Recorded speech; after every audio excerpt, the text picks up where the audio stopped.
So thank you for joining me. So I have my large dry erase board out and I wanted to get this to all of you sooner. Part of it was just kind of figuring out how I could lay it all out. And so I kind of have to explain this and there's a lot going on here.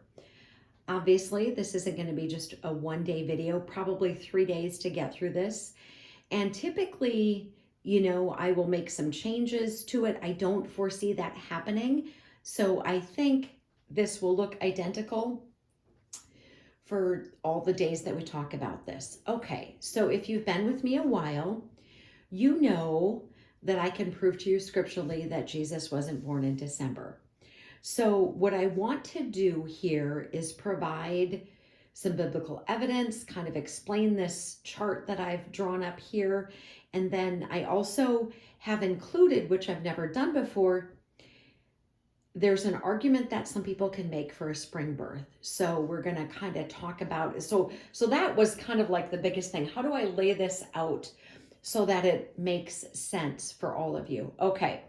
So you'll notice here in the upper left and the upper right, I've drawn a calendar, J for January, February, March, April, etc. Now I have the little red line through December because we know he wasn't born in December. You'll see the one on the left says spring birth, and then I've circled March or April. The one on the right says fall birth, and I've circled September or October. So I'm going to kind of explain, I think first here, the people who make an argument for a spring birth. And it's interesting. I believe Jesus was born in the fall, but the spring arguments are interesting. So if Jesus was born in the spring, it would have been March or April time. And we're going to go through all of this, so you're not going to get it all today. But okay, so could there be an argument for a spring birth? Well, lambs are born in the spring.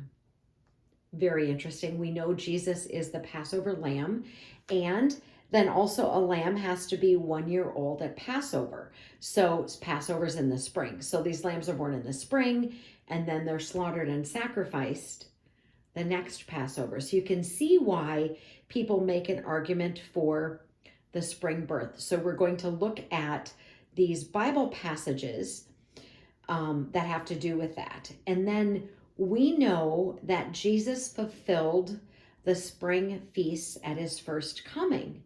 So we know then the fall feasts have to be fulfilled at his second coming. So is it possible Jesus was born in the spring, returns in the fall? Question mark. I don't know, but spring birth argument is interesting. Like I said, I do think it's fall. We've got some more stuff to talk about that. But so in Exodus, I'm going to start with Exodus verse 2. Now that's the verse in the middle at the top.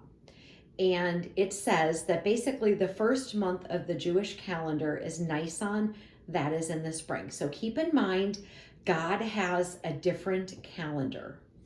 The months have different names. And so for God, there is the sacred year begins in the spring. Now, also God has a civil calendar. So the sacred year begins in the spring. If it were the civil calendar, then Nisan would be the 7th month. But the sacred year, the spring months, corresponds with March and April.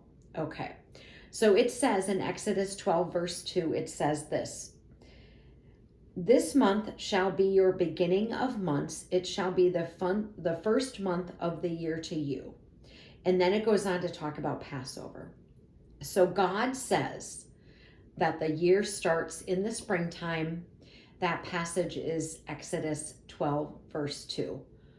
Oh my goodness, we're already over 4:30. Okay, what we're going to do then is we're going to pick up here with some more stuff on the spring birth in part 2. Stay tuned tomorrow.